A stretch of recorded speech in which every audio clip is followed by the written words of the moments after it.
3, 2, 1.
Okay, hello everyone and welcome to another randomised gaming stream. I'm your host for this stream as always, Random Gamer Riven, the editor of Randomised Gaming, and I welcome you to a look at Rez from Sega.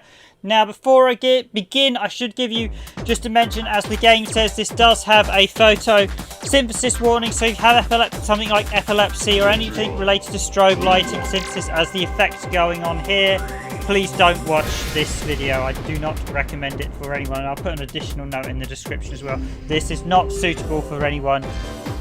Rez is not a game suitable for people who suffer from photosynthesis, epilepsy, or any type of photo disorder. So if you've got anything like that, please terminate watching the stream immediately.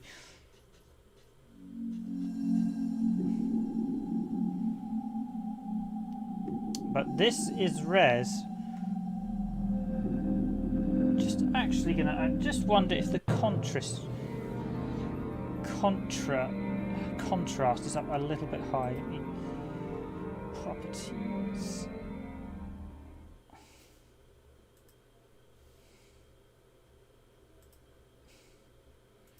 So this is, I'm just editing the properties. I'm just actually going to take down the contrast a little. I think it's probably, so video, configure video. Got to be a little bit careful here. So that's too high. I need, it's probably the contrast is actually a bit higher on the Dreamcast games.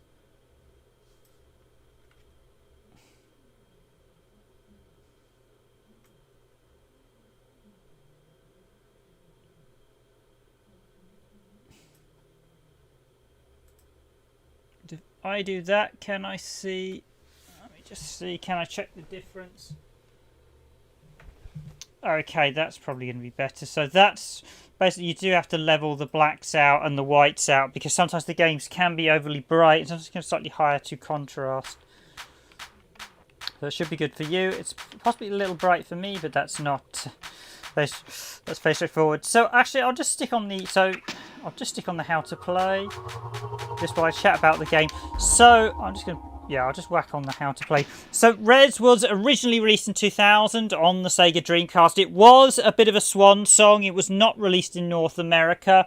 It is a rather interesting music-based shooter done by...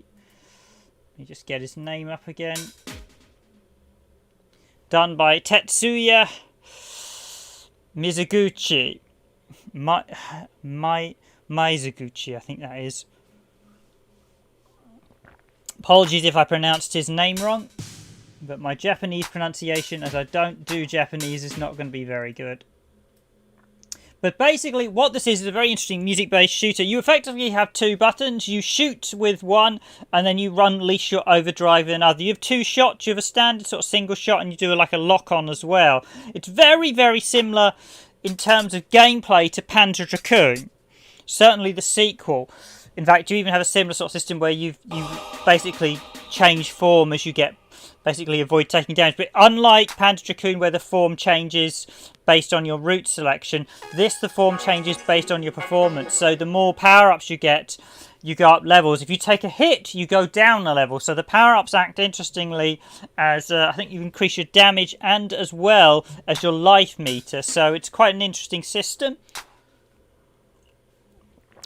It is very visually heavy and very audio heavy. A lot of the power-ups and enemies are designed to be killed in time with the beat, so it was very, very interestingly done. The Xbox 360 version, I know one of the versions was actually a bit off-sync in one of the modes, so the music didn't quite match up, which was a bit of a blunder in one of the games, but that was Q Entertainment that did the 360 port. It's all okay in the latest version. You can get Rez Infinite on PlayStation 4 and PlayStation 4, I believe it's on PlayStation 5, and it's also on PC and Steam. And this is a very interesting game. I mean, initially when I played it, I quite liked it, but I was a bit turned off a little bit. But the more I played it, the more it grew on me as an interesting shooter that did something a bit different. I think when I initially played it, I kind of wanted to play Panzer Dragoon. I didn't actually really know what to expect, because at the time this came out, there wasn't much in the way of review. Quite a few of the games were sort of sneaking out towards the end of the Dreamcast, and you didn't know if they were going to be any good or not. So this was a United Game Artists. Okay, that's better. She's not quite as whiting out. Yeah, the contrast is a little bit too bright on this, so I need to turn up the brightness, but take down the contrast a little. Hopefully the colour will all be there. I'll keep an eye on it in stream, because this one's actually quite a tough game to get the colour just right. But it is a very, very interesting concept. And basically, it did get a sequel. Tetsuya Mizuguchi...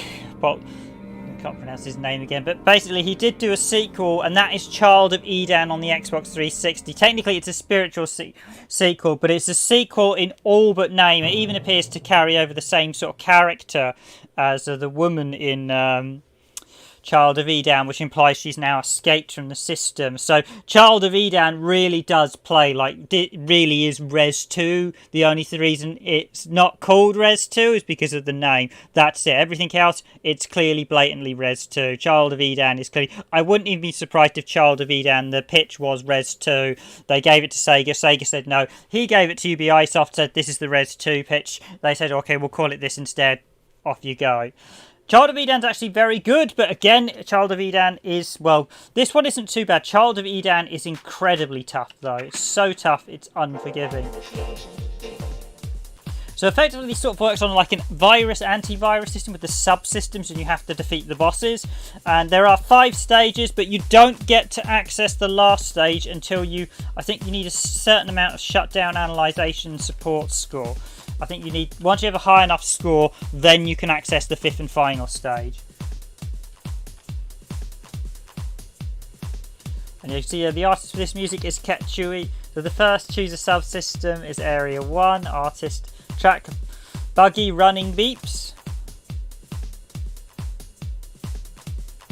Area 1, probably should call the stages by the music, so buggy running beats for the first stage. And Kaiji Shujiyama, is that?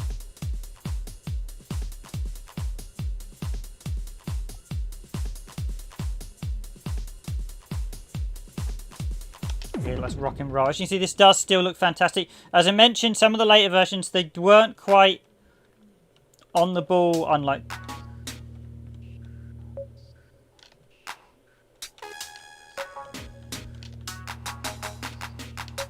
So yeah, you can do a quick shot, literally tapping, or you can hit multiple enemies at once, and basically tighten the beats in line with the music.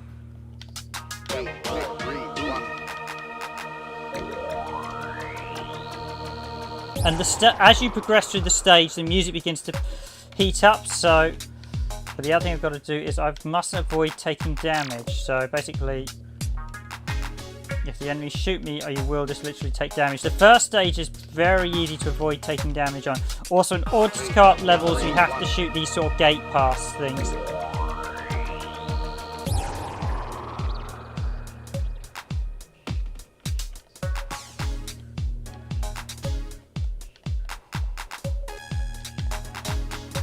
And those blue power-ups are what I need to level up. And you do actually need a set score in order to get unlock the last stage. I think it's like 95% on all the stats. It's quite hard. It's actually quite tough to initially do it. The first time we did this, it took us quite a while to actually unlock the 5th stage, and then finally once you did it. Fortunately, this does let you do the stages. What you can practice on them. You don't have to do them in one laborious sitting. As the older games used to do.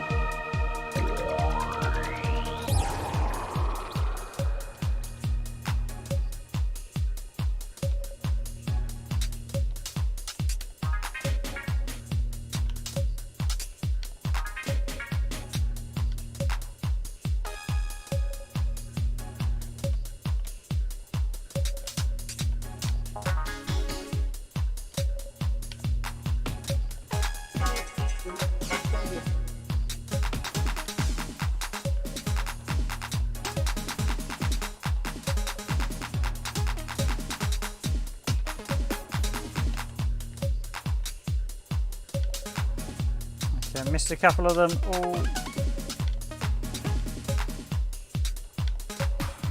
So we will be getting 100% this first run.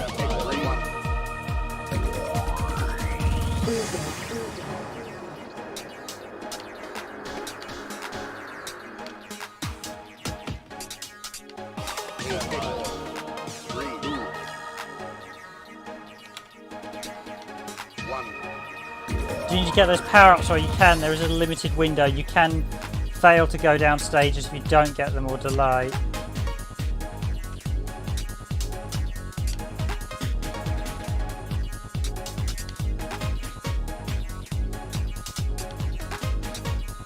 Although unlike Panzer Dragoon, you don't have full control over a lot of the areas, but the music basically starts off incomplete, and as we progress the music gets more and more backing tracks as we go through the deeper levels. It's a very interesting...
If you watch the way the themes of the levels change as you progress the level, really, the visual keys, basically there's a lot of audio and visual keys with this game and clues, and the way it's all designed is very, this has been probably one of the best thought out shooters in terms of visual design.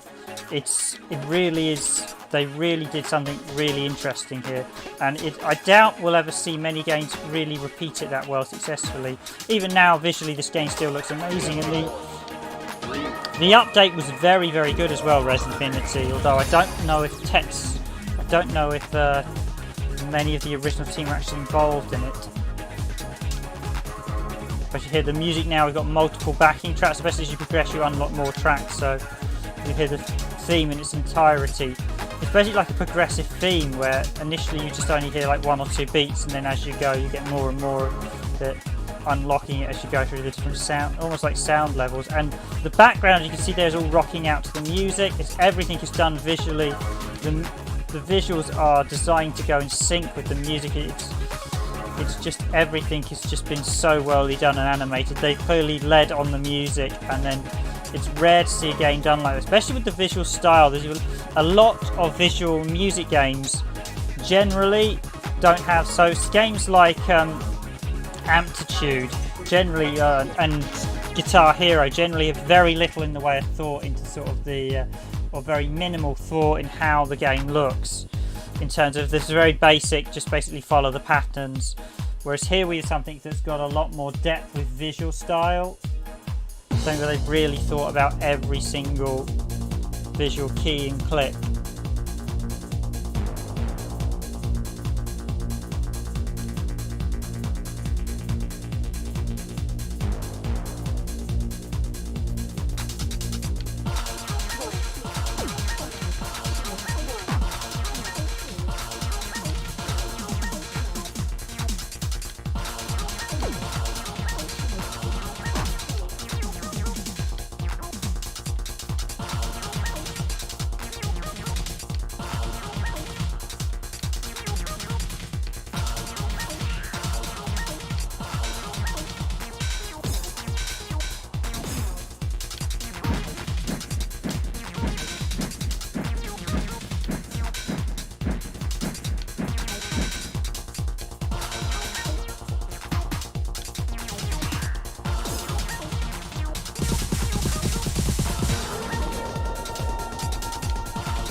This level really is a warm-up to the rest of the game. The rest of the game gets much harder. The first level is a classic arcade-style first level. In fact, I don't believe this ever got an arcade release, but it feels like it should have done. And visually, as I said, it's just timeless. The visual effects were just superbly done.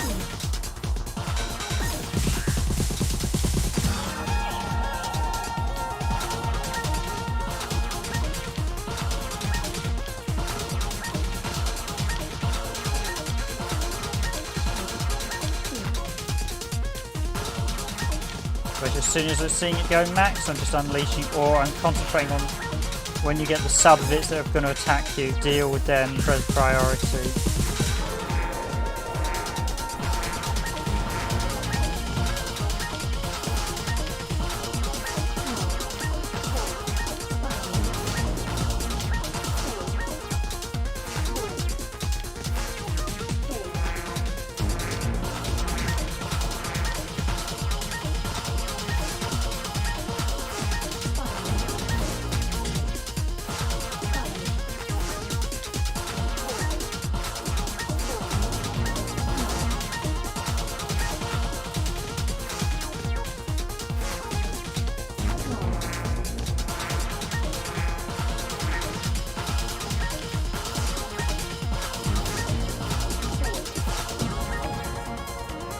And there we go, the first level of the security system is down.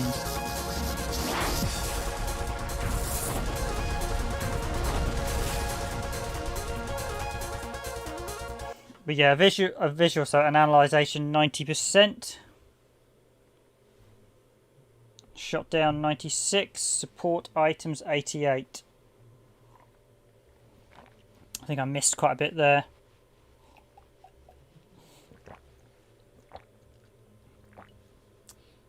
So yeah, play area 2 unlocked. I have a suspicion you could actually unlock... there was a little bonus if you got 100% on everything.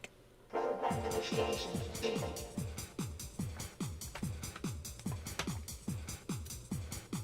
think there's just one gate. So yeah, you do keep your form as well. Now you can see, so my shot and my analyzation was 90%.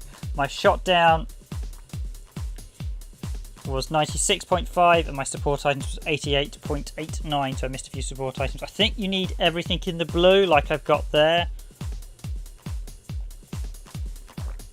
I have a thing like I missed one support item, but it counts for quite a large chunk.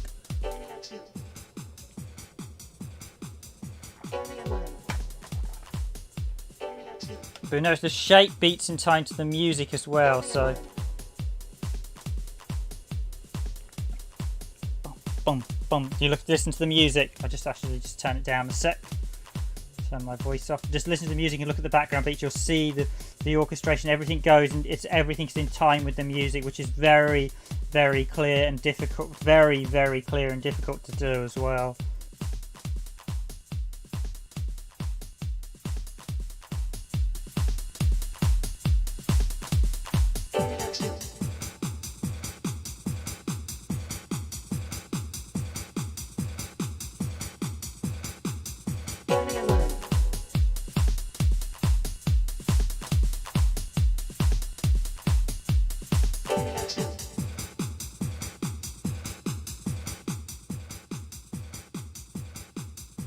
Even your character actually adjusts in time with the music as well. So a good way to actually level up, I seem to remember, is doing the first stage over and over again when you start getting damage and stuff. So you could cheekily do the first stage to level up again. And of course leveling up helps. I think you get do more damage as well when you level up. Primarily acts as basically being able to take more hits. So should I do stage 2? Should I give stage 1 another practice? Let's be a bit cheeky. I'm going to do stage 1 again just to show... what it's like to level up, so that way it gives me a slightly easier time when I run for stage 1. I want to aim for a slightly higher score as well.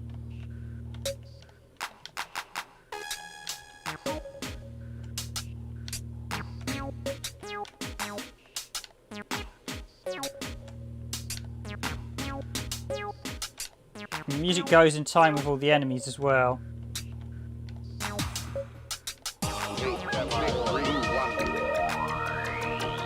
Basically, everything's designed to sync up. I know the Xbox 360 version did have an audio sync issue, and I think in the HD mode.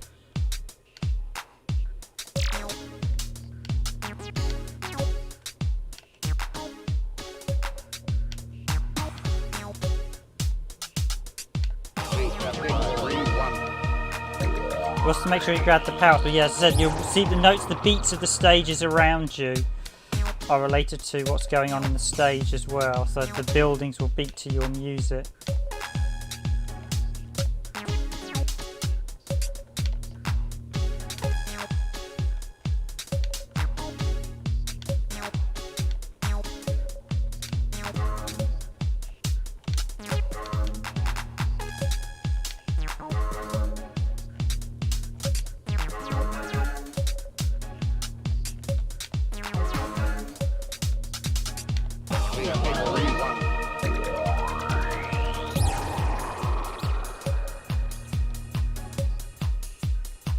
I haven't actually used an overdrive yet either. I've been sparingly saving them. Yes, when you kill certain enemies as well, that's when they drop the power up, so do keep an eye on that as well. You also have to focus on the power ups as well to absorb them. I think I may have missed one just a bit earlier as well.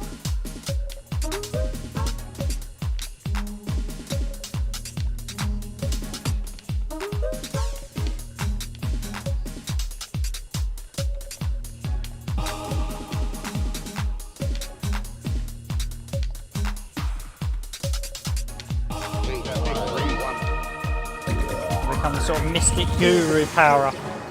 Sort of orb, and you eventually become like the trans light orb.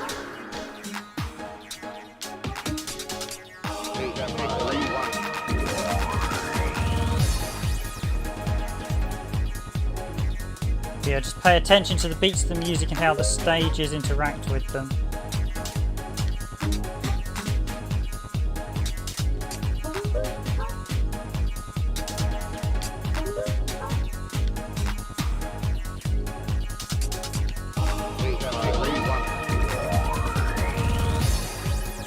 There is no game quite like this on the Dreamcast, or really any other system other than Child of Eden, I guess. There were a few sort of indie titles that tried to do stuff similar, but not quite as well. But it's definitely... I mean, one of the things I think with Rez is that it probably didn't sell that well. One, because it can be a bit headache-inducing for a lot of people. As much as I love it, I'm a sort of hardened gamer, and I don't have any... To date, I've never had any issues with sort of photo seizures and things like that, but to a lot of people, these type of games can cause headaches. Although I must admit, these days, a few games like when they fire off things like gun blasts constantly, so Destiny does slightly give me headaches these days because of the gun muzzle. They overdo the flash on games like Destiny, which is actually an issue they need to address. You don't need massive full screen blasts of the gun every second going with a massive Parker blast. Just muzzle it down a bit. A lot of games do keep it quite muzzled, but Destiny's one that they overdo it.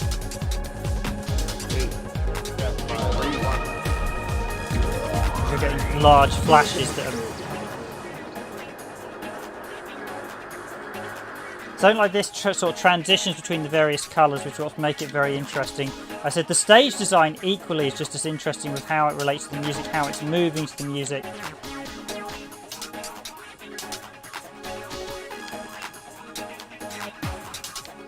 Ah, taking a hit somewhere. I don't know where from.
Learn when to prioritise the power-ups and when to prioritise the enemies. So appreciate the likes, hope you like a look at Rez.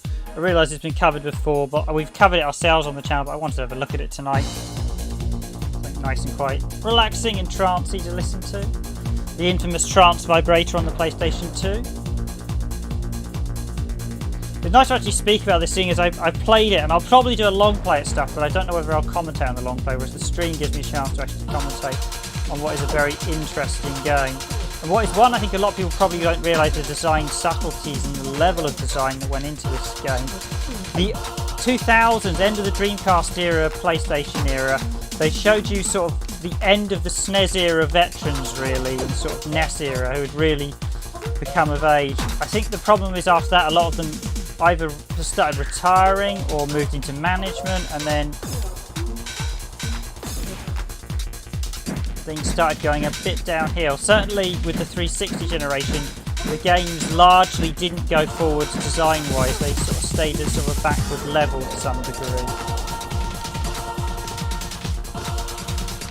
It's one of the arguments I have with games design is that we're still playing 32-bit games in just with a glossy shell.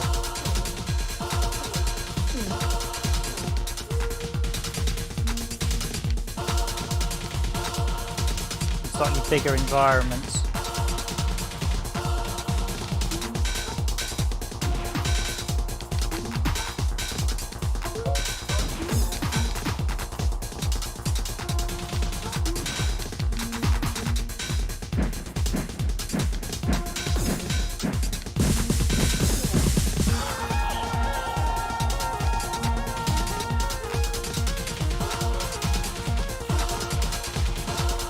Speed and pace as well, it's just so smooth, which is another thing.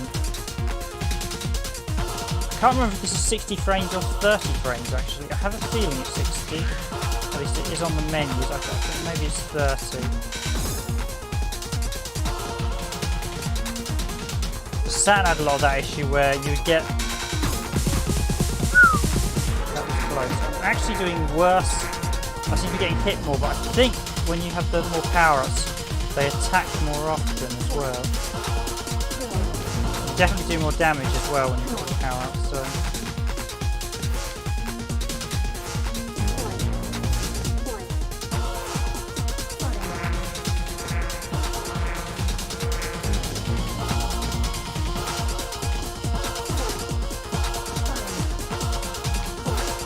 I need to practice anyway. At some point I'm probably going to try and do a long play on this.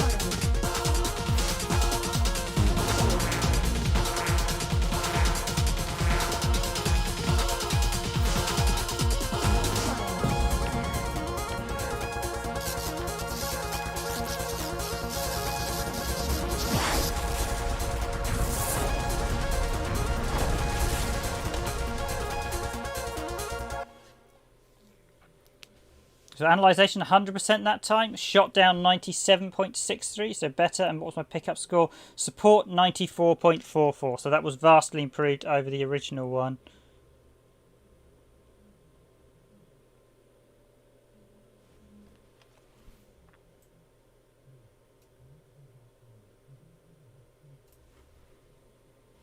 And as always, if you're enjoying the stream, please do hit the like buttons. It is very much appreciated.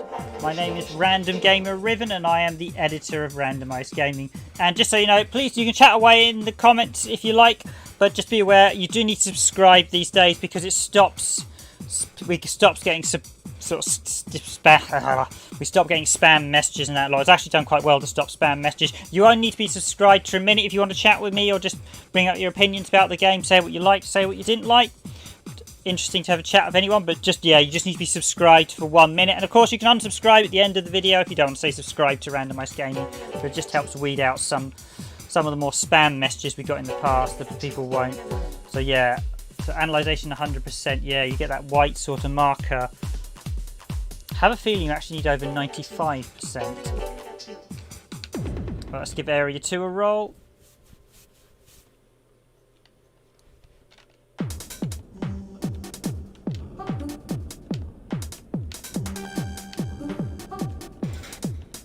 Okay, so I've already lost that support item. You do have a set time to get them as well. Yeah, he's got away from me as well.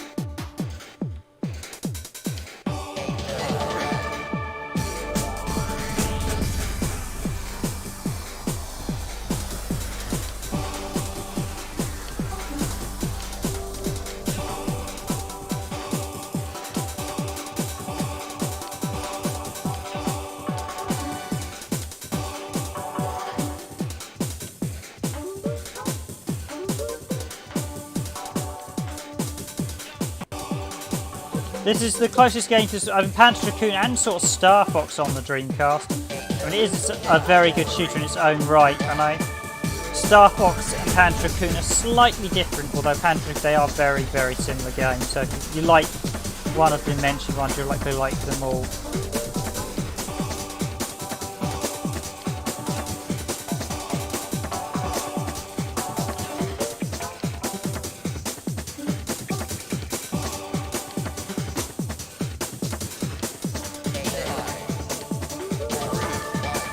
Can be a few cheeky power-ups in this. That's the sort of thing that I think the hardest is the cheeky power-ups you sometimes get.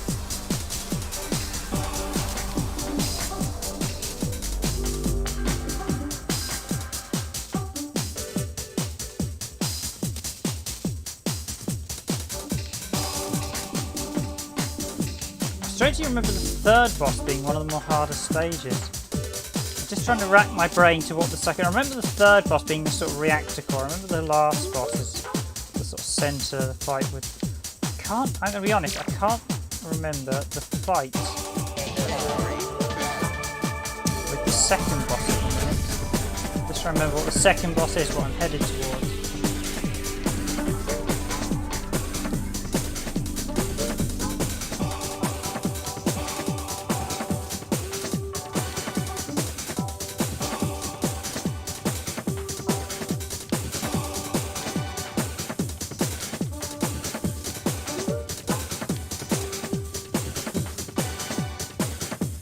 But yeah, the visual design was just... Rez really was in its own on Dreamcast in terms of visual look and style. I think only Cosmic Smash, which uses a very similar, I think that was United Artists as well. Cosmic Smash. And that's actually quite a good sort of interesting sort of bat and ball tennis game. Very tricky though, the difficulty, and it's a bit of a bare bones arcade port. The Dreamcast did suffer with that a lot to the end. You had a lot of what I would describe as literally bare bones arcade ports with next to no. Initially they did quite a lot of arcade ports with lots of extras, but as things got, I mean, games like Crazy Taxi didn't have a huge amount of extras. It became clear that I think SEGA were just trying to get games out as quickly as possible, and that meant they had to sacrifice adding in additional content. And unfortunately was where a lot of the online modes also met their maker as well, sadly. Pretty early on the Dreamcast, a lot of games. Oh, I hit there.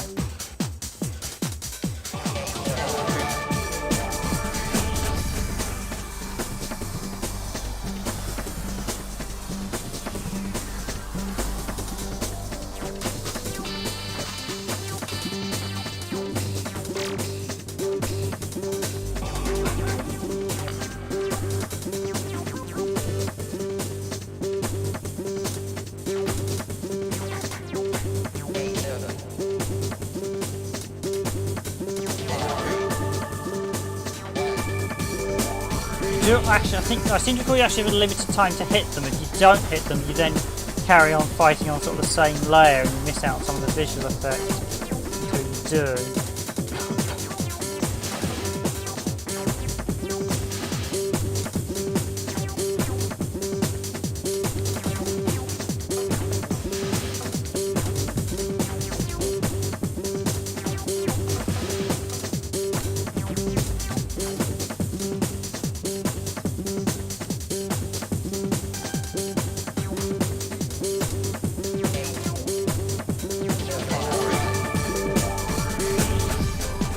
Analyzing data 80%.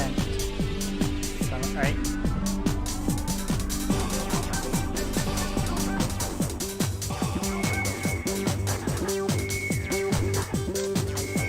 Basically, if it's flying towards you, get rid of it as quickly as possible, is the moral of how this game works.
Palace. I'm just trying to remember what this boss is. I'll remember it in a second. Here we go, Intruder 2. Or Security System 2. Ah, yes, it's the core thing.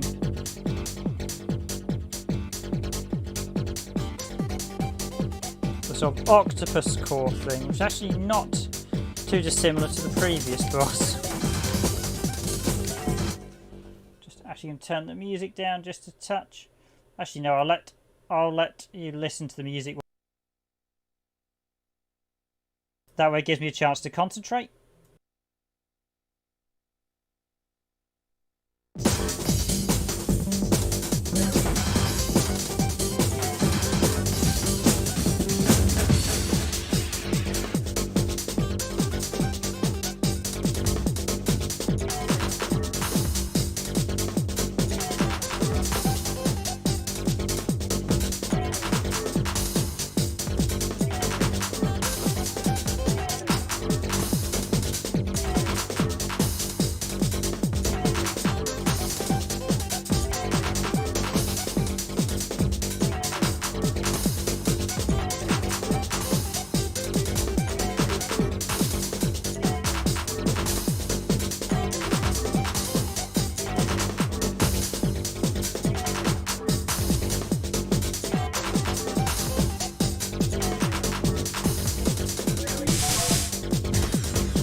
There we go with security system 2 getting its blowing up time.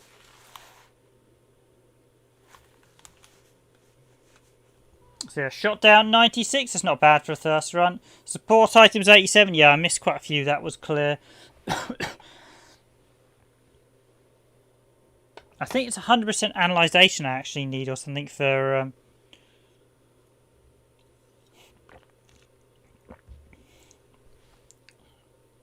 Now here's where things get a bit tricky, stage 3, so I did get 100% analyzation on that one, but So that was Protocol Rain, Artist Mist, and this is creation the Station of Art for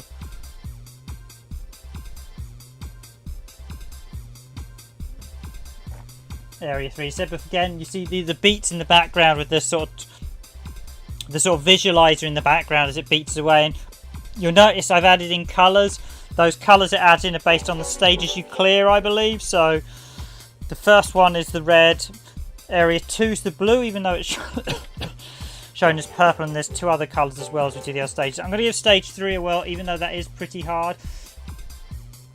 And thanks for all the likes, guys, very much appreciated. If you want to come in and chat on chat, by all means, just jump in and say hi. You do need to be subscribed for a minute on the channel, but that's all. So, and then you can chat away. It's only just to prevent the odd spam message.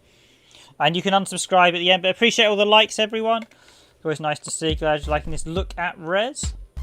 Now, this is by far the hardest. I think, for me, this was the hardest stage in the game. I actually found Stage 4 I didn't find as much of a block as Stage 3 was. The colour, you'll notice the colour theme, so Stage 2 has very much a blue colour theme, even though it has a sort of... It doesn't have a blue icon, weirdly. Yeah, I've got to lock onto that, and just... It's knowing when to grab the items as well. You have to sort of balance everything out, so when to shoot the enemies, when to grab the items.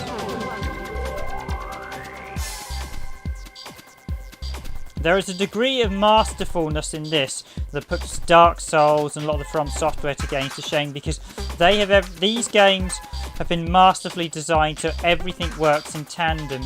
Dark Souls, even Sekiro no Dies, there's an element of trial and error that's just not particularly well balanced with them. Now, you might be surprised by saying that, but From Software have a history of not quite getting things quite right in all their games, and although a lot of people recently come to love the FromSoft games, and I'm glad, because FromSoft during the PS2 era was very much unrecognised, I think. But when you fully understand their games, they're not quite as perfect as perhaps some people like to make out they are. Whereas this is largely pretty much just a masterclass in design in every category.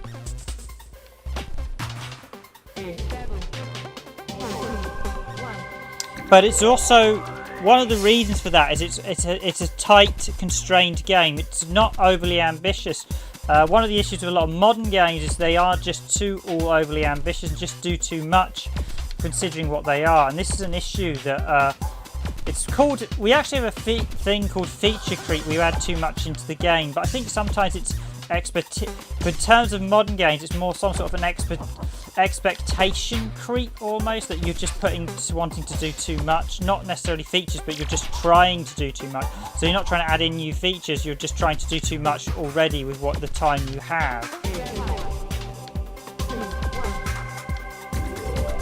And FromSoft often do that, because often the Dark Souls games, I think, generally, almost all of them have at least one stage in the game where I can point to, even Sekiro, where I can say this looks unfinished or this looks rushed.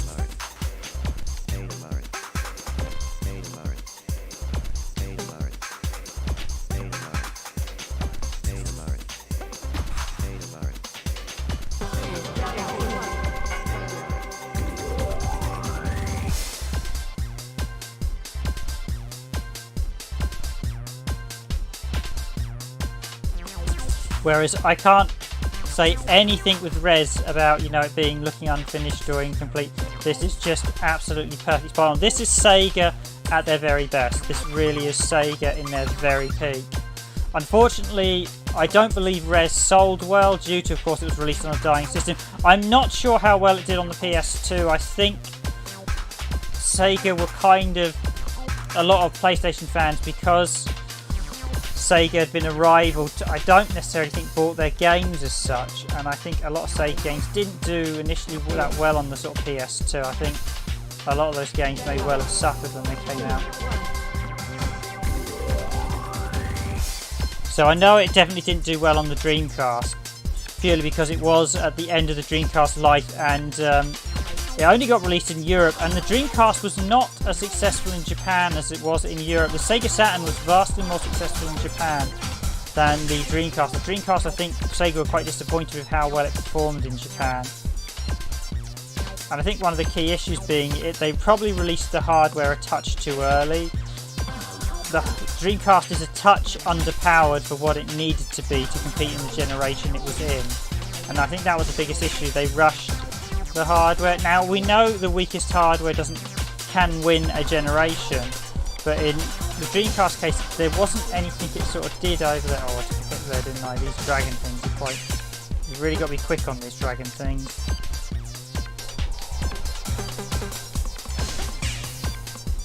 Alright, you can also shoot their shots out. Just got to watch their shots and make sure. Basically, it's a case of watching the enemy shots and making sure they don't get them out at you.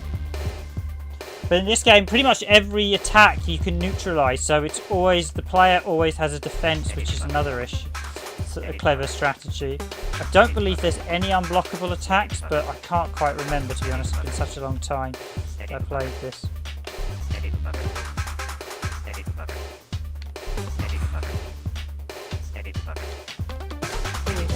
The game always gives you enough time to respond. And I haven't actually used my overdrives once. This is the thing, I should be using my overdrives more.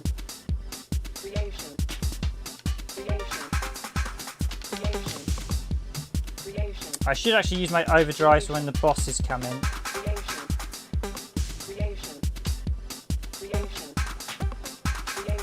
This next boss, if I make it to it, it's definitely going to be one that I need the overdrives at. Lots of themes in this game as well, so... Hi 8-Bit Boy, thanks for joining the stream. Nice to finally have someone in the chat. I think we've got quite a few lurkers tonight. Although it's not the busiest stream, but they're not all going to be busy, I guess. Midweek blues, well, sort of early week blues. Oh, is this the boss? Some of these stages you definitely get like pyramidic sort of Egyptian feels and like the hieroglyphics and stuff, which is quite interesting.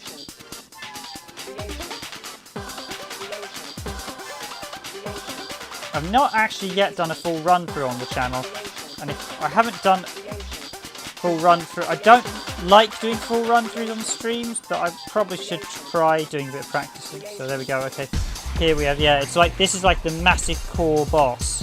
I think you're like shooting the ones. It's like a pyramid structure.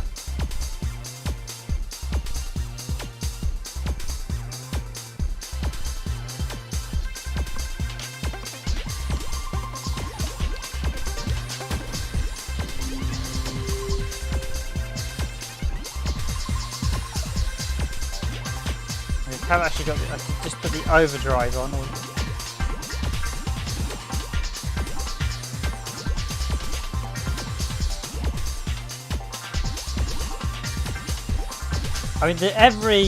the thing that gets me with this is every single moment has clearly been thought about. The way those blocks fall off the wall when you hit the enemies, the way everything falls apart as you shoot it. Every single thing, from how they attack to how they move, they have choreographed everything beautifully. It's almost like this is a dance procession with the visual look. It's almost like it's a staged, choreographed performance. Rez is a unique game in that respect, and something, as I said earlier, I don't think few developers quite have the talent to do. And also I think few developers quite understand that you need to make this, if you're going to do something like this, it has to be a relatively small game. You can't make a 50-hour epic doing a scheme like this, as it will just wear you out.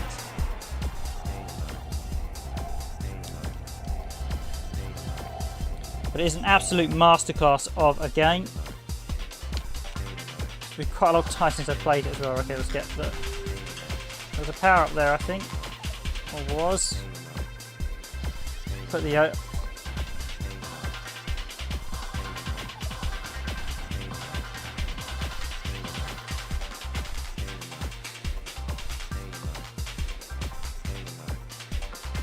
think overdrive automatically shoots, but I might be wrong.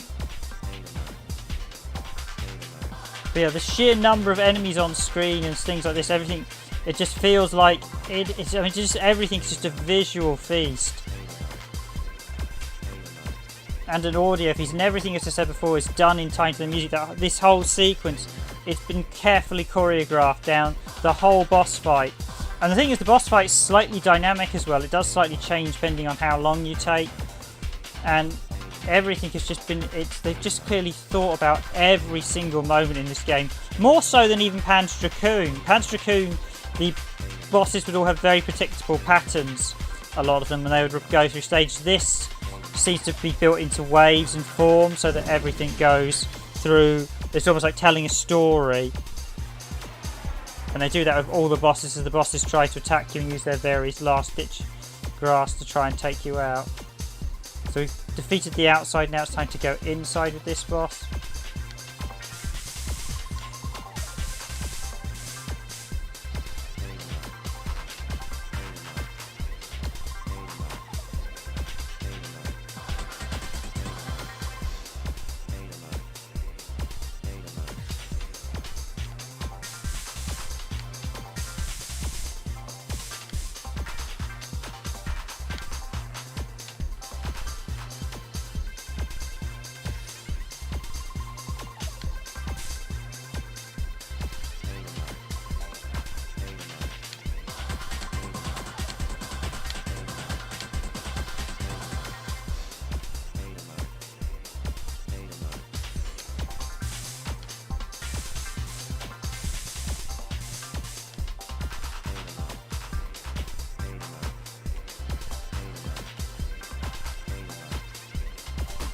I let it get too close.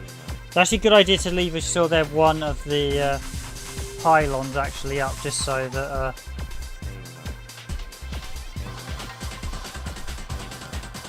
I'm using overdrive on this. As you can see, you get a lot more attacks in. Oh, we got it already.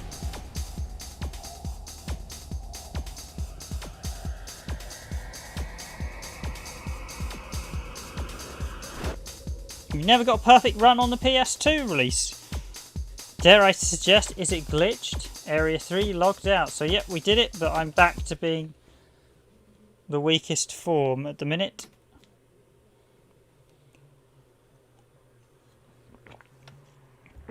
Have you made sure you've hit all the enemies? Because it could well be bugged. I wouldn't be surprised if there was like a bug in the PS2 version where you couldn't get a perfect score. You see there, we're steadily analysing and breaking down the tower each time. So yep, we've done the next subsystem.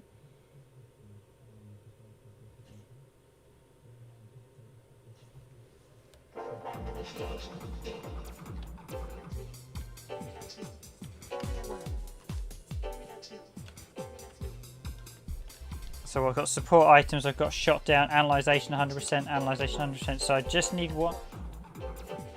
This isn't a big game as well, I said it's just they've clearly designed everything perfectly.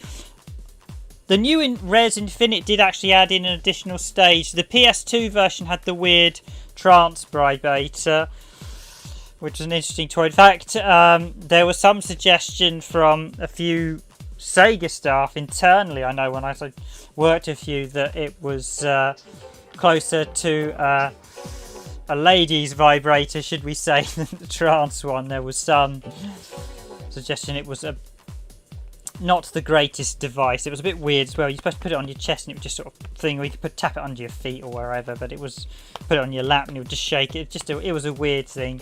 I don't think they sold many. It was just utterly pointless as well.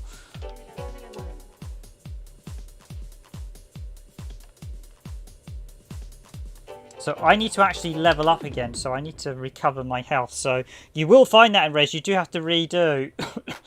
You don't get perfect runs, it is a case of redoing the stages to get the power-ups again.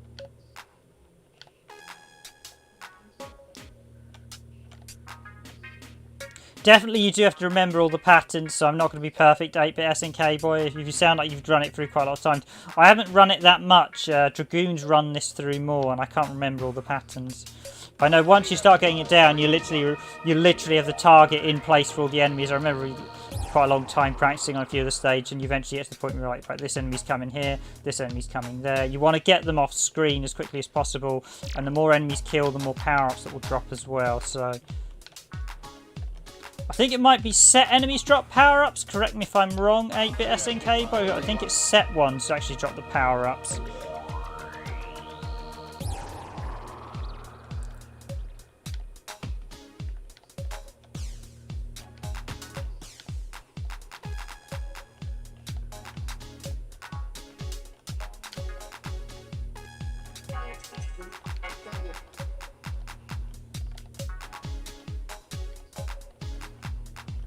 I know there were bugs in the Xbox 360 version with the HD version. There was issues with the audio.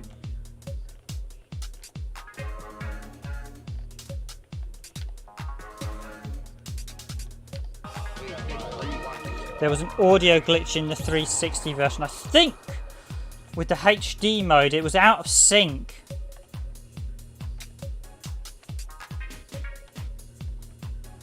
Which for a music game is an unforgivable bug, but then it wasn't done by United Artists, which was the issue.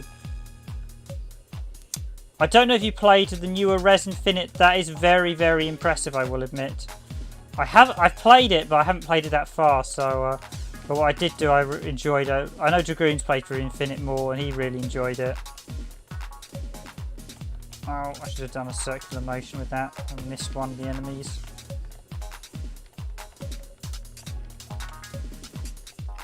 Okay, I got them all that time in that wall. Ah, yes, if you get them all, you get an additional power up there. That's where I was missing them.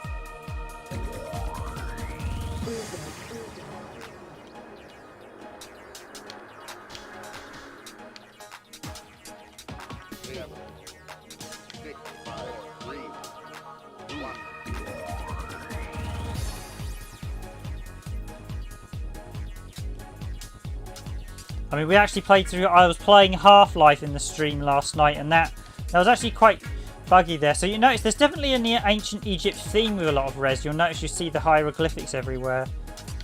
And a lot of the terms of the building. That's another thing. It's... You have a slight Egyptian... It was I don't know why they chose that, but it just works really well. It just thinks everything with Rez, as I mentioned earlier, does seem to be perfectly planned. They're just... Even Panzer Dragoon just doesn't feel, and Star Fox don't feel as well designed as Rez does. It feels like an absolute apex of the genre. Although, I will be honest, I prefer Panzer Dragoon and Star Fox to Rez. But I will say Rez is definitely the better, more impressively done game.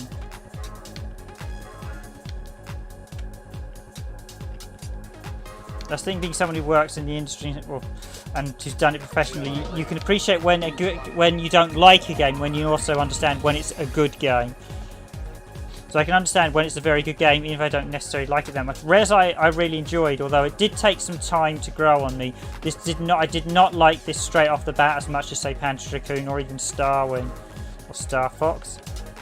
But over time it grew and I really started to enjoy it. I think it's one of those games that I got a little bit older. I started, or more as I played it more, I started to really appreciate it. Because initially the music, I was a bit underwhelmed by it.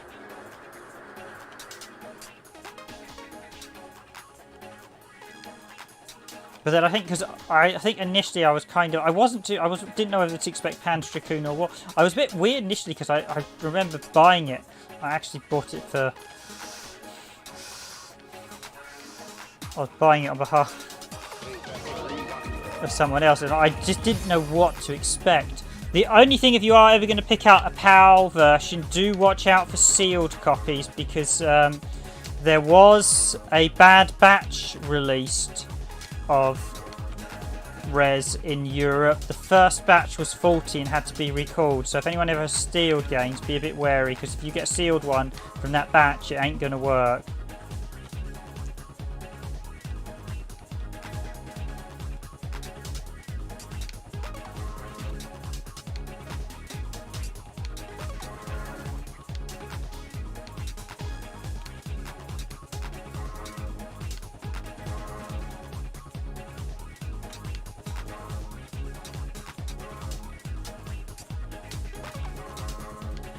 The promo version will be the same as the retail version. The promo version is just the cheap budget thing they bought.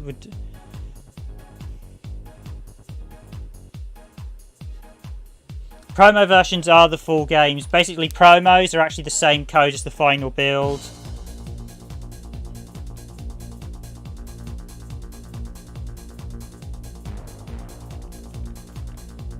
Basically, when marketeers order games in, they can choose to buy the full retail version or the cheaper promo version, the slipcase, but it's the same build of the game. It will be the final mastered version, there's no difference.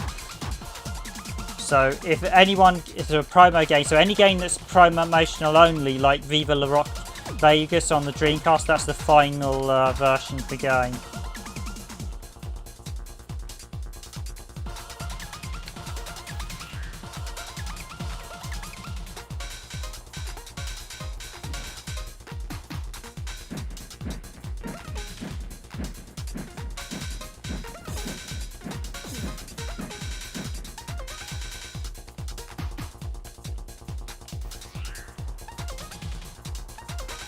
Apologies guys, I know I've run this stage 3 times already, but you do need to run it to keep those power-ups, so... I'm actually going to use an overdrive there to give me...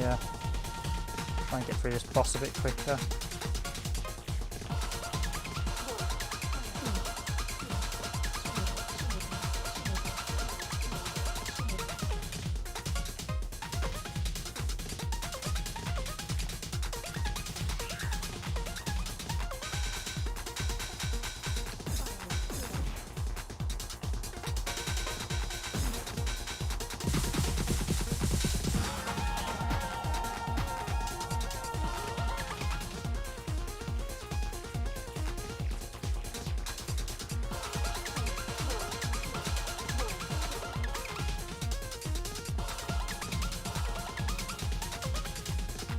Yeah, I used to work next to the marketing department in one of the games publisher I worked at, so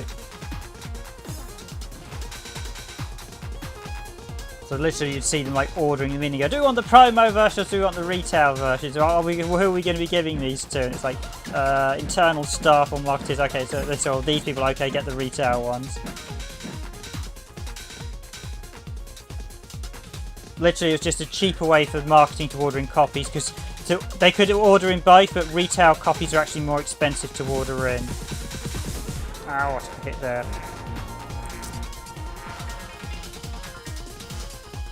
Oh, he's going for both waves attack this time. As I said, the bosses do slightly change every time you do them, because it's a dynamic flying shooter. It's not a preset one like some games, so you just get slight things pending the fight goes.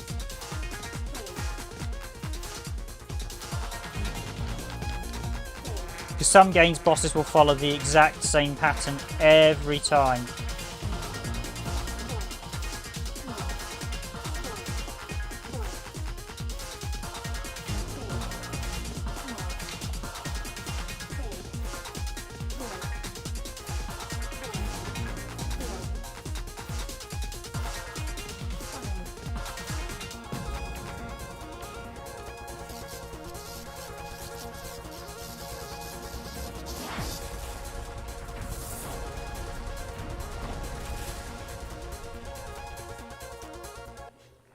Yeah, I've still got a few marketeer contacts, so I used to be able to get sort of promo stuff from the marketing guys.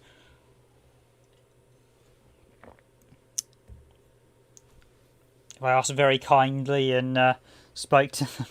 But then I was always quite chummy with the marketing guys, those girls. They were always really great. It's good fun to actually... I was like one of the few QA guys who used to go around chat to everyone from all the departments. I got quite chummy with everyone. You actually realise, you begin to realise how things need to sync better, because development can often be very isolated, and often you'll find the game sectors will not integrate as well as they do need to. So when you... I realised that you need to be more integrated and chatting to people and building up... Rapports meant we could work at various things, because we actually did something where we actually did help the marketing occasionally with the QA stuff, doing a few bits which normally QA testers wouldn't even associate with marketing, some of the bigger companies, and that was actually really helpful for them, because we could do displays for them and things like that, and it worked really well. And I remember later on our boss decided no, they didn't want to do that stuff anymore, so we'll just do purely QA, and I think they sort of damaged the ability for them to speak to the departments afterwards. So there was, I think, some developers have a mindset of us and them. You don't want it because you're all part of the same team. If you're all working on the same game, you're all part of the same team.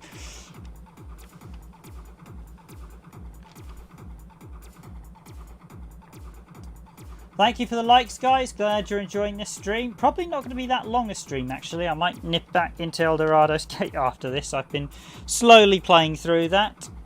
Yeah, a lot of retail shops used to get promos as well, and sometimes they'd get some very good promos as well. Occasionally the shops would get promotionals for games that didn't get retail releases. I know, did you get the Virtua Fighters promo? Because the Virtua Fighters Anniversary disc only got a promotional release in Europe, which was an interesting one. That's one of the few PlayStation promos I actually have a copy of. I normally absolutely loathe promotional copies, because they're only in the little slipcase, but that's the one game I've got a copy of that was quite nice to get hold of, because it is a unique promotional thing only. Okay, so creation, the state of art, and this is Rock is Sponge. Quite appropriate seeing as the boss is a rock monster. I'm probably going to die horribly on this stage first time round, but let's give it a go.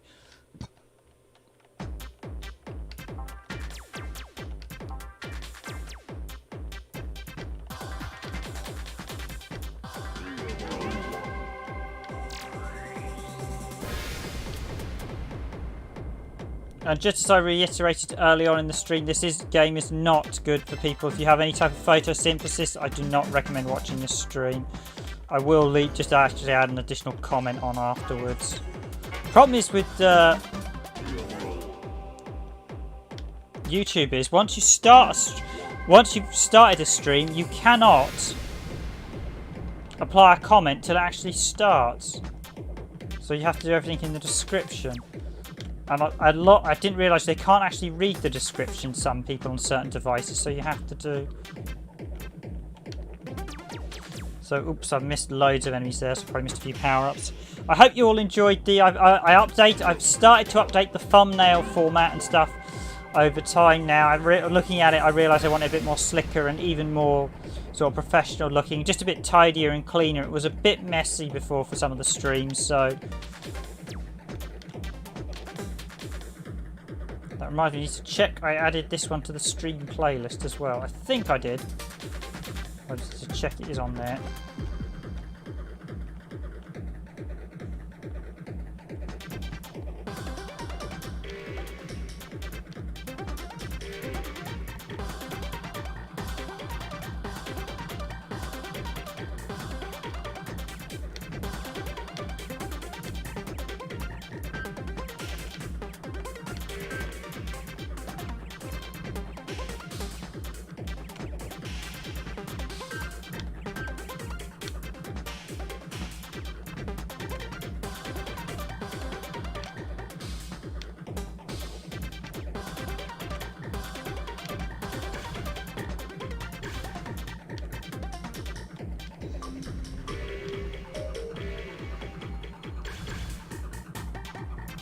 I think there are a few points you are actually supposed to use overdrives to kill some of the enemies, so yeah.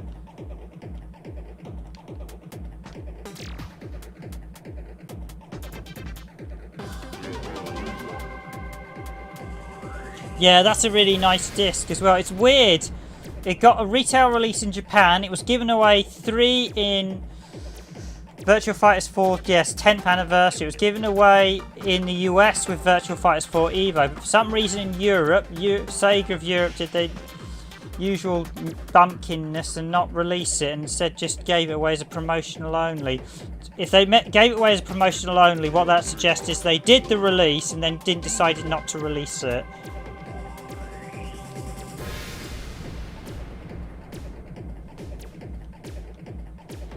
Because if you have promotional only builds, that means you have a final version of the game as well. Because I don't believe Sony would do promotional only games. You would have to submit a final build. You'd have to go through cert and everything.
Yeah, see the music in this stage, we've got the lighting and the beats of the colour, just everything going in time and sync.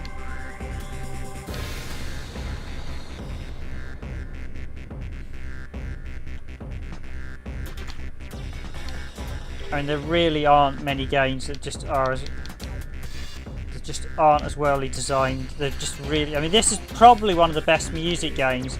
Stuff like Amplitude and Frequency, that's the other one. They're nice, but they're not as good as Rez. Rez just eclipses them in every way. Same Guitar Hero. They're nice games and they're nice instruments, but visually and as a music game, none of them are anywhere near as good. This encapsulates music into the playing experience. I got hit, taking a hit there.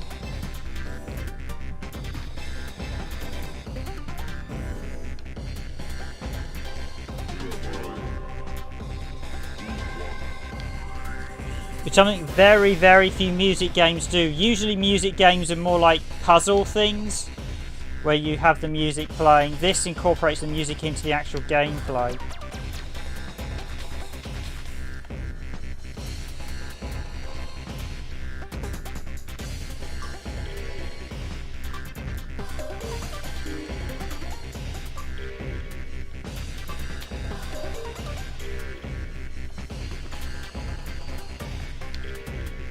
That was close. Okay, here we go at the boss. Yeah, that's what I've been saying about this. They clearly designed everything that way with this 8-bit SNK. Boy, it was just phenomenal. The fact everything they built the game around the music, so which is just something almost unheard of in pretty much every other release out there. It is a masterclass. And they did it. They clearly knew what they would. Not only, I mean, this was Sega at their very best for sort of veterans. I think United Artists was a lot of AM3 stuff, the Sega Rally stuff. So no, the guy who did this also worked on Sega Rally, which is a phenomenal racing game. Although he was a producer, and producers don't tend to have that much involvement on the actual development side. They'll do suggestions and things. But more likely producers tend to sort of look through and check it's playing well, you know, is the game playing right? When they're not sort of managing, checking everything's reaching deadlines.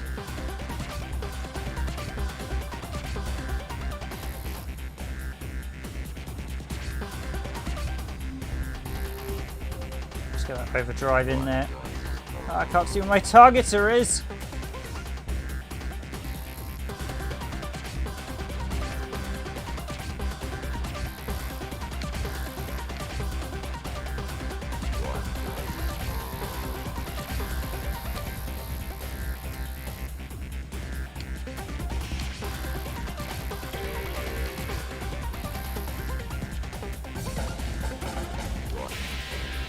As you sound like you play this very, very regularly, what's the amount of score I need to actually get to the 5th stage? Because I can't remember off the top of my head. What do I need? Is it 100% analyzation on every stage, or here's another one of them.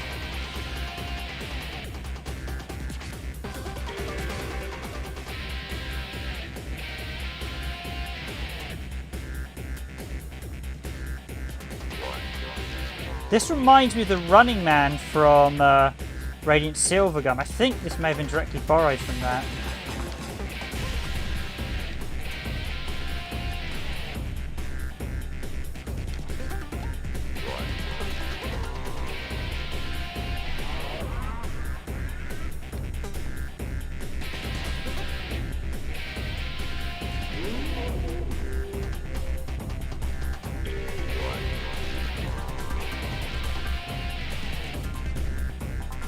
You've got to keep your lock on him or else he will get the hits on you.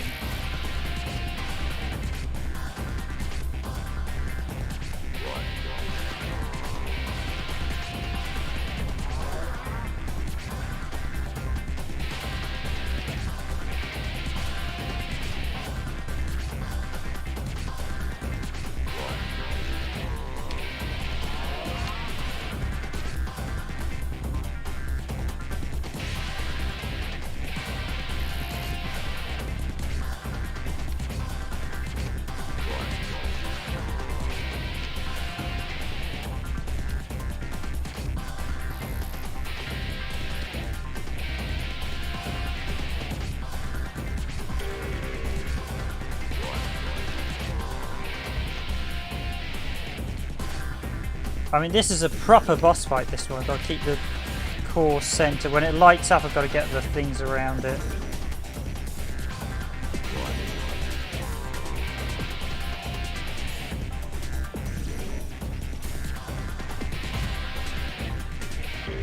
And there it goes. Wow, I didn't think I'd get it. Yeah, I think I'm almost certain they liked the Running Man idea and so used it for this game. Because Radiant Silvergun has a fantastic soundtrack. Shot down 85. Ooh, no, is that going to be too low? Support items.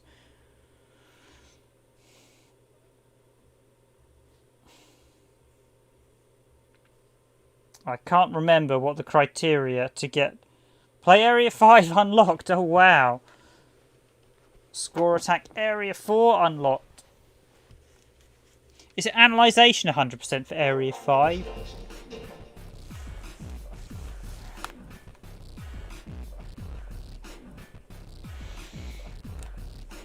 Oh, wow. I didn't expect to actually get to the 5th area. Okay. Appreciate the like, guys. Appreciate everyone watching it. Just going to take a quick glass of water here.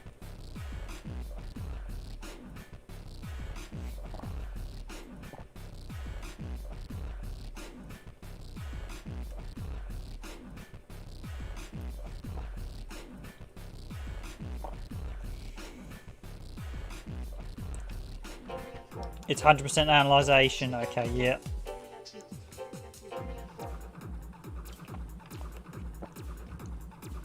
What actually is analyzation? Is it scanning the enemies, or is it just grabbing the...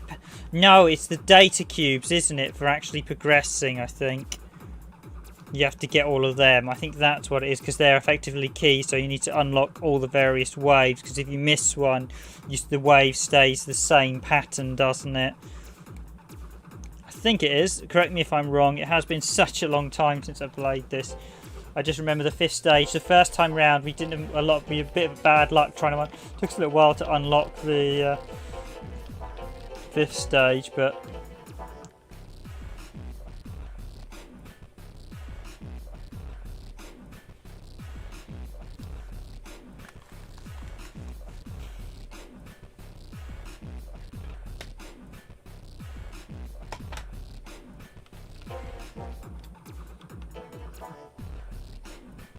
Track Fear, artist Adam Freeland. So we've got Juju Cat, Rock is Sponge. We've got Kensha Isha, creation of the state of art. Artist Mist, Protocol Rain. And then we have Kenji Sujam, Keiji Shujami, Boogie Running Beeps.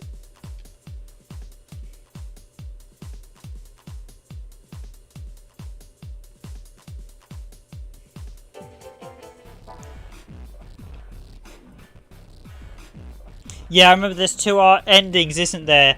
And I think if you... Am I right in saying if you get 100% on every stage, there is a bonus that unlocks as well? I think there was some unlockable for getting 100% on everything in all the stages. Because Sega did that. Although these games weren't particularly big, they made you get good at them. So that way you would unlock everything.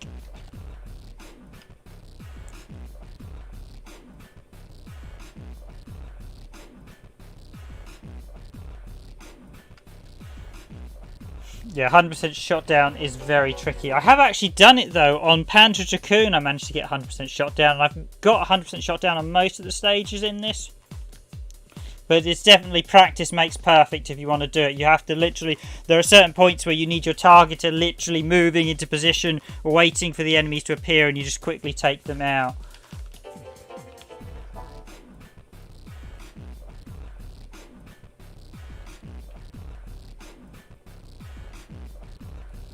Okay, let's dig into the game. Let's get scratching. Area 5 login.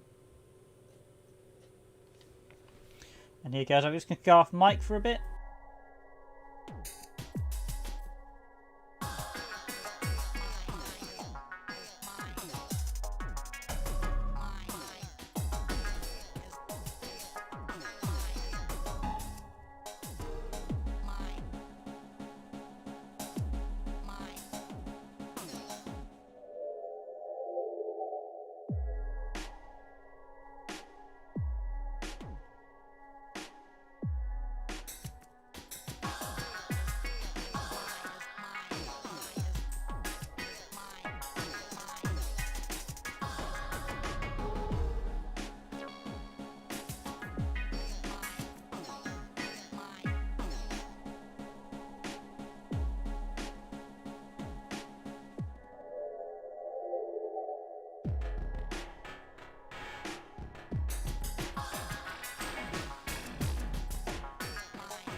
Yeah, you definitely get a very, very aquatic vibe from this stage. Plus, this is the only stage where black isn't the backing colour. We actually have an actual colour with sort of visual style. This is probably the most impressive of all the stages visually, so it's definitely trend-setting. I mean, you feel like you're underwater. Everything's sort of moving in slow motion. It's just beautifully done. It really is. Artistically, this is like they clearly spent the time on this one the most.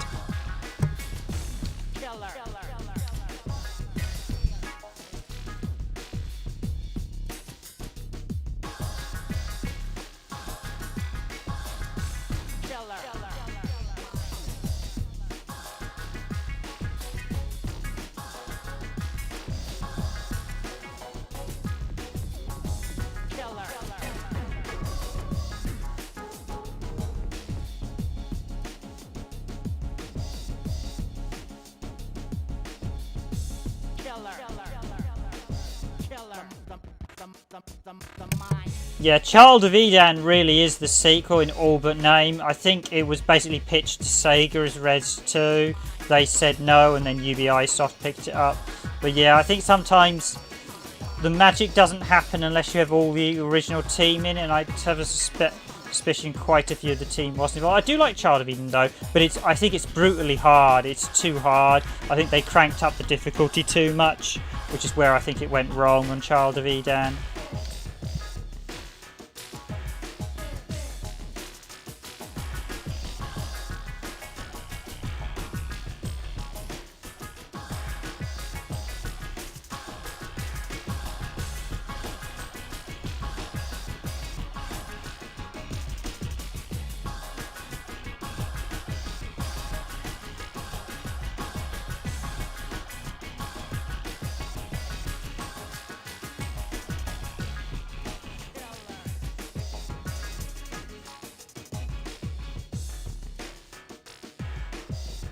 Now that's pretty stunning to watch that whole base collapse around me.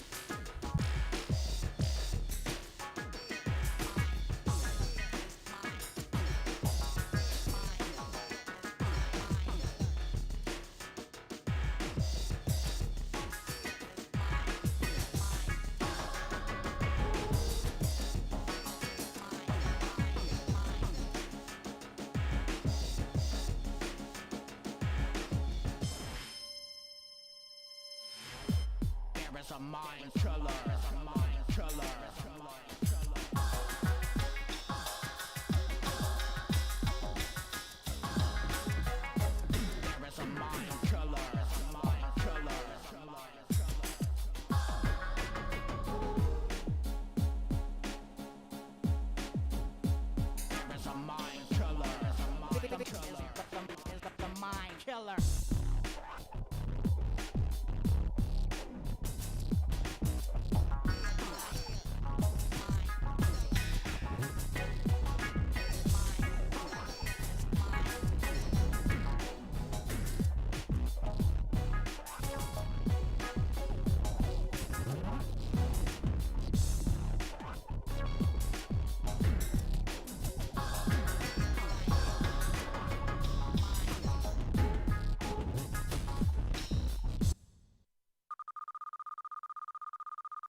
Okay, so I think it's probably best I get some level ups to get me going. So I might replay this stage. Apologies, I'll be rerunning the first stage a couple more times. See if I can get a perfect score, shall we? Before I tackle the fifth one again. It's definitely one you need to practice quite a bit on to get everything. And no, actually, maybe I'll give the fifth stage a shot first again. Give that a whirl, and then I'll rerun the first stage if I still need to try it again.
The mind.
There is a mind killer.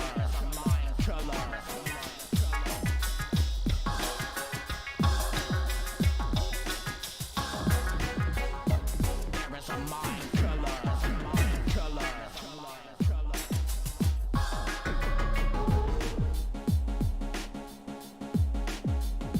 There is a mind killer.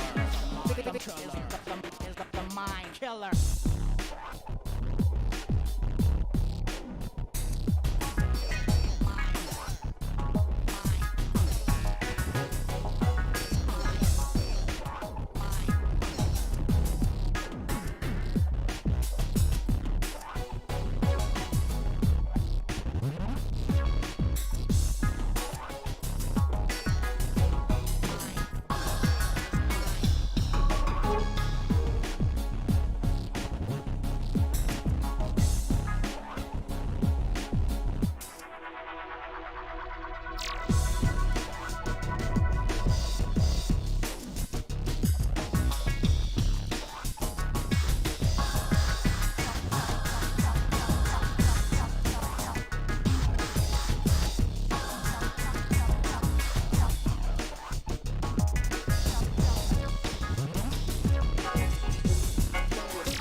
the mind.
Oh no, that put me right in the midst of a swarm and just took me apart. Curses, curses, curses.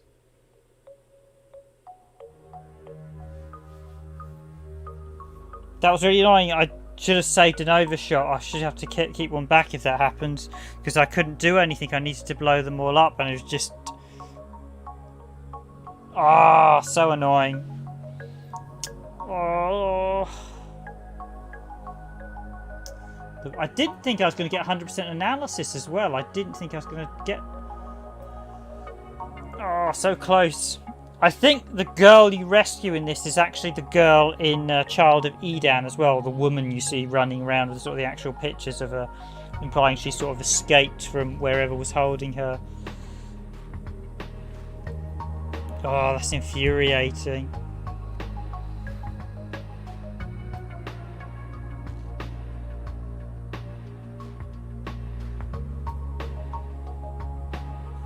That's a long stage, especially if you refight all the sort of a variant on all the bosses.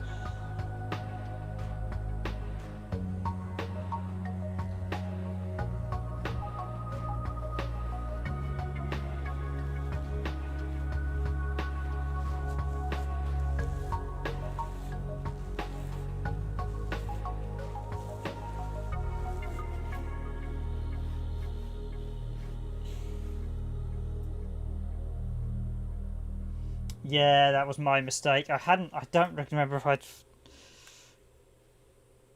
Oh.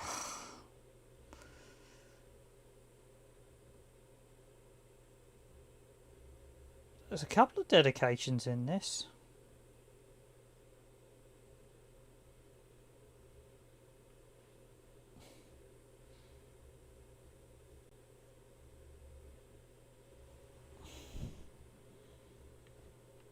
Oh, I feel like I need to do a playthrough video and actually finish it properly now. Oh. Oh. Analysis on Shutdown 82 support items. That was a so close yet so far run.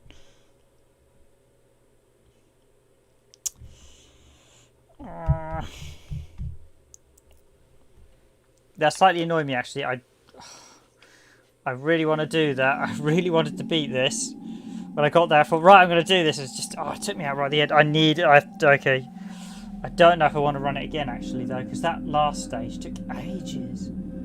Absolute ages to run. Apologies, everyone, if you expect me to beat it.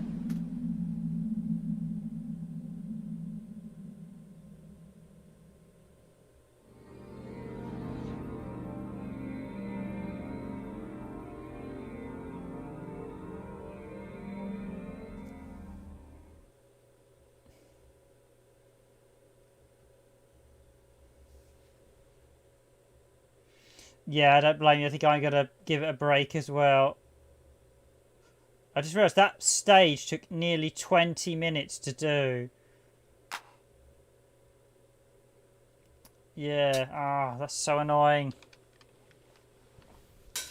Yeah, if you're... Thanks for joining 8-Bit 18 K-Boy. If you enjoyed, as always, if you enjoy our streams, please do hit that like button. Very much appreciated. I must admit, I'm feeling a bit knackered myself. I might retire there, ladies and gentlemen. I think 2 hours is enough of Rez. I will actually, seeing as I'm doing Dreamcast stuff, and I need to clear that, I'll actually do a proper run through this, because I should give it some proper love, proper HD playthrough, or at least a VGA HD playthrough of the original version, because I still think, in terms of the original game, although I think this is the best version of the original game. If you want the updated one, Rez Infinite, so maybe I should actually get round to doing a proper version of this. I think this is slightly better than the PS2 version with VGA. I will say this game is actually even better with headphones, so... I'm so annoyed at that. I don't even get to practice on the last stage either, so if I go to score attack... Yeah.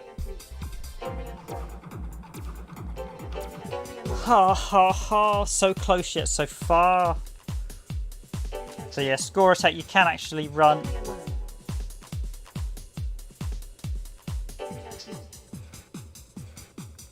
Let's give the second stage another whirl for a bit of score attack fun. And then I'll wrap up this stream because that'll get me close to midnight. I'm not going to run the last stage again because that's by far the longest stage.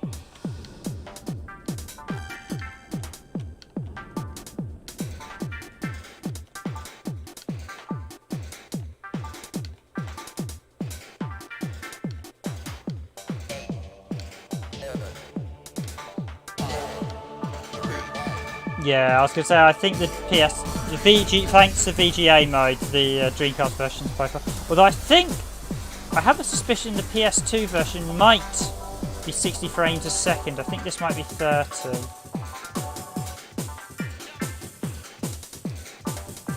But I might be wrong on that, so don't quote me.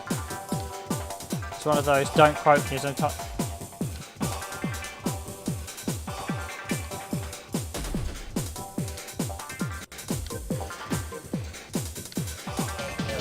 Yeah, please do hit, if you like this button, if you like this stream as always, please do hit the like button. Appreciate to everyone who has already hit that like button. It's always very nice. Appreciate it. Lower that down a bit.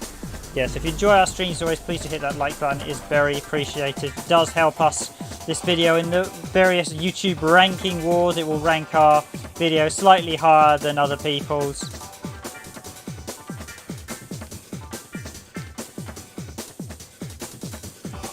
And plus, unlike many of the other channels, I'm actually doing this on the actual Dreamcast on an original disc. So this is proper. This is how you play it properly. This is genuine skill. Okay, night 8-bit.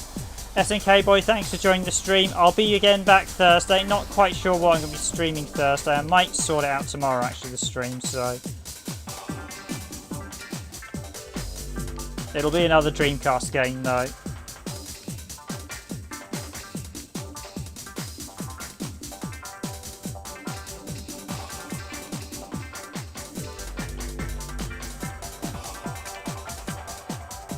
I need to get a bit of practice. I've got to get slightly better at noticing a few of the enemies. Some of them, I'm letting them slip me by, so that's why I got caught out. That last stage, that last stage I got caught out by the,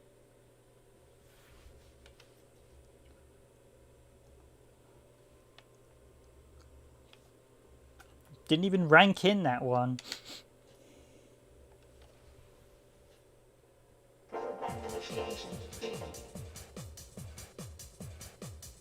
But if you enjoy this stream, please do hit that like button. Okay, let's give that another shot. Don't want to rerun the first. I think I've done the first stage enough. So I'll give this one last shot. So yeah, straight away you get an extra power up. I do actually wish if you had... The one criticism I'd have is when you got the additional levels, I think you should get extra attacks. That would be my one... If I had been the designer on this, the one change I'd have been is that every level after this one gave you an extra laser beam and probably hit slightly stronger on the bosses. I think they do hit slightly stronger, but that's how I would have rolled. So that way players that get good get an additional advantage, so that way you can get even better at it.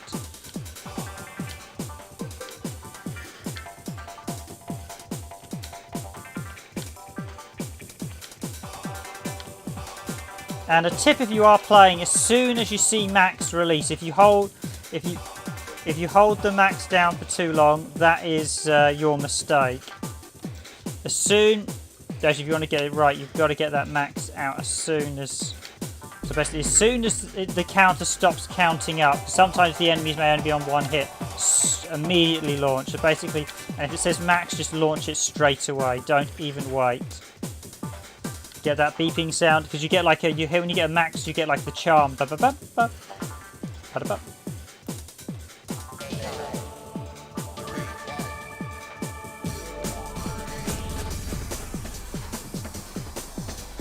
And if you want to jump on the stream with me, by all means, if you can do, all you need to do is be a subscriber for a minute. It's just to avoid some of the spam posts we've had in the past. Oh, if I can hit there, that's me. Problem with chatting, I'm always having to try and chat, and I'm not very good at chatting. I don't do chatting and playing games that often. I'm always very silent when I play games. Except maybe murmuring something in frustration when I've died.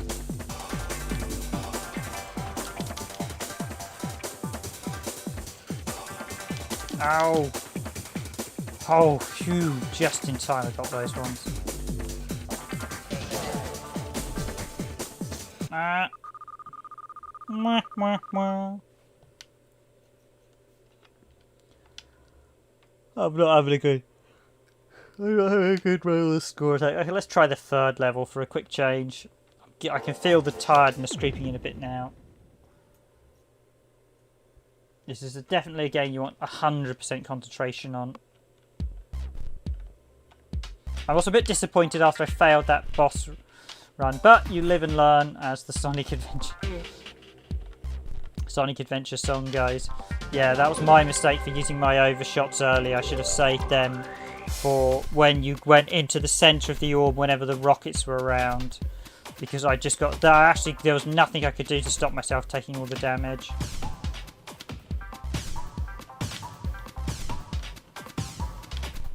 So do I recommend Rez? Yes, it is a beautiful mastercraft of a game. It's not a very big game, so if you want something that's going to take you 100 hours, it's not this.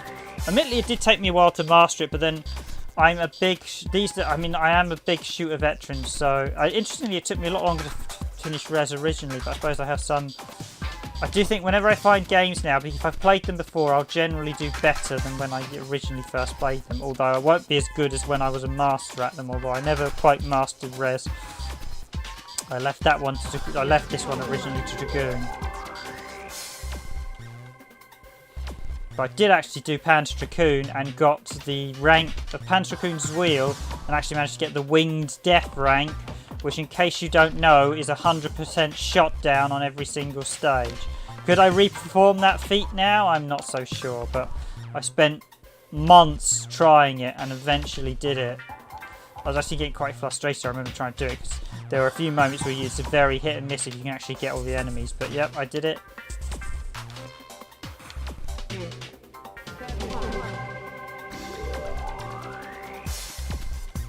There are some moments in history, if I had a camera in my life, there'd be some certain gaming moments I'd be like, yep, I'll video that and stick it up on YouTube. Sadly, we don't have a camera for history.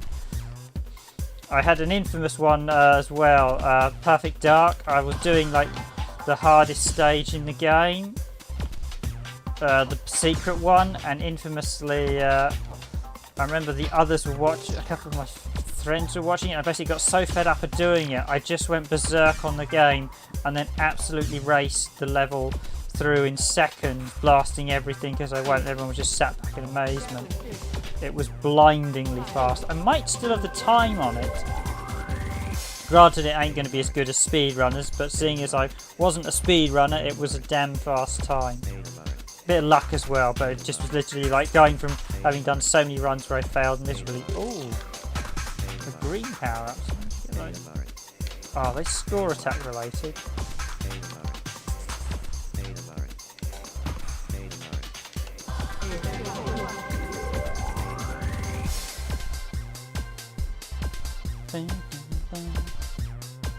Yeah, the themes are sort of, so the fifth stage music theme is you hear Fear is the Mind Killer, which I've heard mentioned quite numerous times before. Fear is the Mind Killer, and this is Staying Alive as the theme.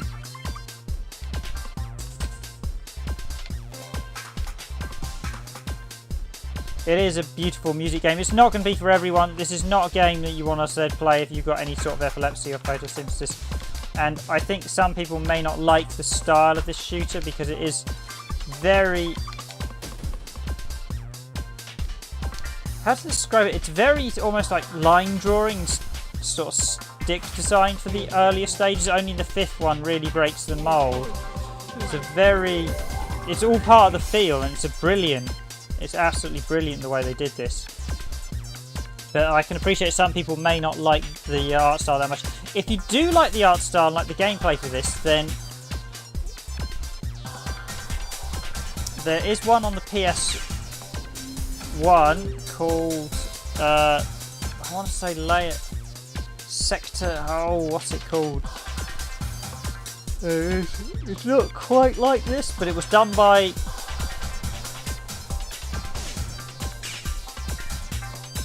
But it was actually out before Rez, so Rez could be... Oh, what's it called again? It's like Layer something, or Layer Sector. Layer Sector, is it? No, I want not Layer. There's layer sections. It's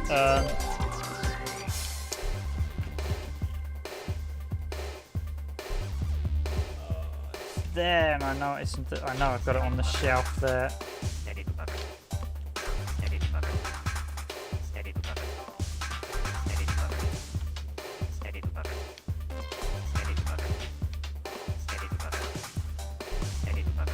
I'll take it out. It's a Square Enix game, and it's very, very good. It's a really unusual game you wouldn't expect Square Enix to normally do, and it was.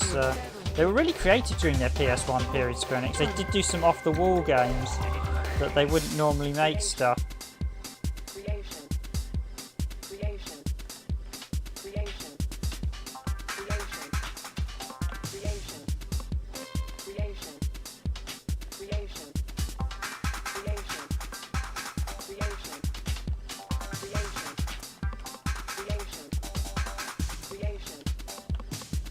You know, you get the themes of creation when the sort of actual, very similar to Radiant Silver Gun, which has themes of creation. There's definitely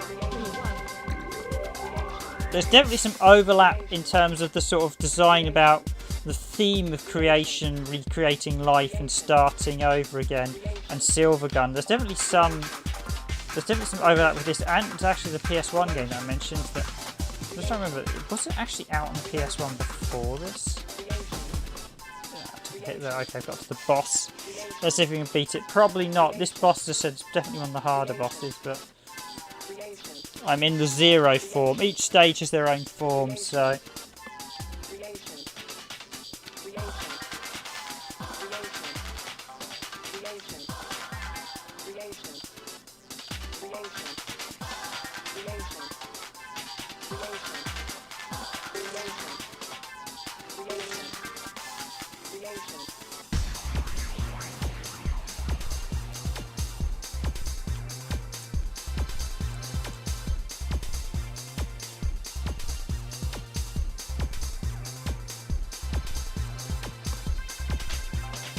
I did always like this boss when I originally saw it on the tree because it was quite impressive. It took me initially, the first time I did this fight, it actually took me quite a while.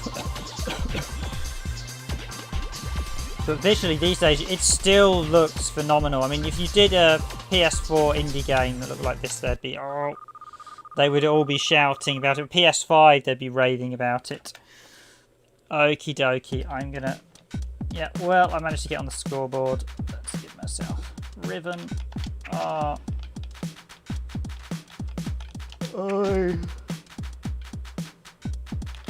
See, my random gaming name was, I picked it, named after the game, Riven, the superb puzzle adventure. So there we go.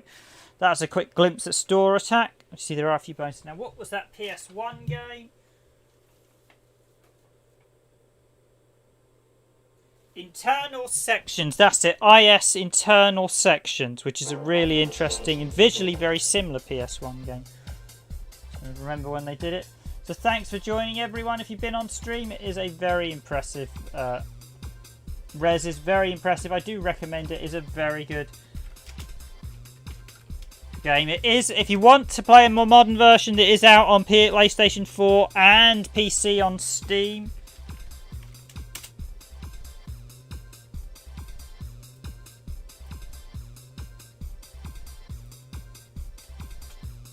PS1. Internal Sections. That's it. Internal Section Square.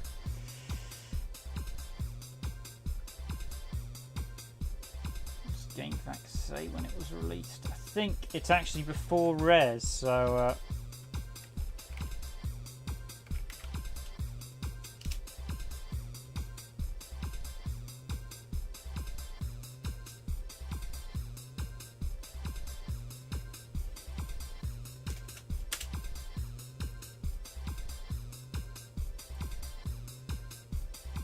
yeah, released in 1999, so it actually beat Rez by some soft and done by Squaresoft back before they became merged with Inex.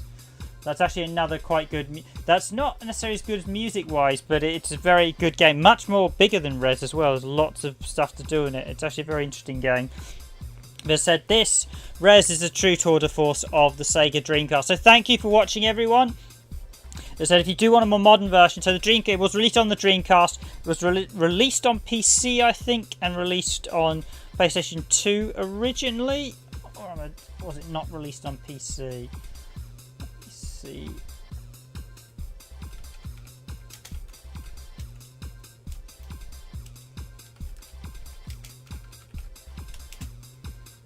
To just jot down whenever the... Was it originally released on PC? Oh no, it's Xbox 360. So it was originally released on Dreamcast, then it was released on PlayStation 2.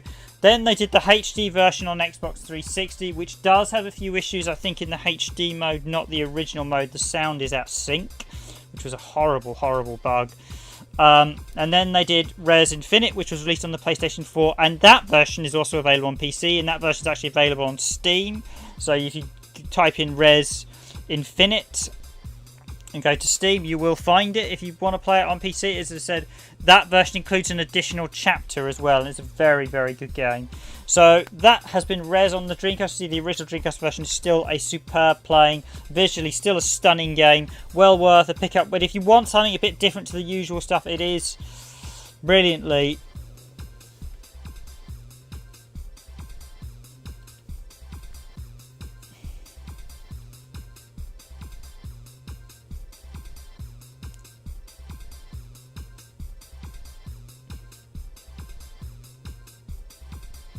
and Wikipedia being factually wrong as always. I do. Oh, that's actually no. Sega Retro. No, Sega Retro. The 360 version was not the best version because it introduced an audio glitch. I think actually it might have been introduced because they did change the frame rate. Because one of the issues, if you program a game for 30 frames and then change it to 60 frames, that creates problems. Whereas it was interlaced on the PS2, so that's just not true technically interlacing. It's not quite a pure 60 experience. You're overlapping frames with interlacing, so you can sometimes get a slight blurring go stage. The Dreamcast does it as well with some games. That Dreamcast does a lot of interlacing as well. But yes, PC conversion of Infinite, and there's also the PlayStation 4 version of Infinite. I do highly recommend if you want to play this on the modern system and get a bonus, has an additional 0 chapter, I seem to call the Infinite version. I highly recommend it. So that's it from me, Random Game Riven. I'm signing out for tonight. I hope you've all enjoyed this stream. Thanks for hitting that like button, very much appreciated. I will see you all on Thursday with a new stream. Thank you very much, everyone, and from now it's good night from me, and I'll see you all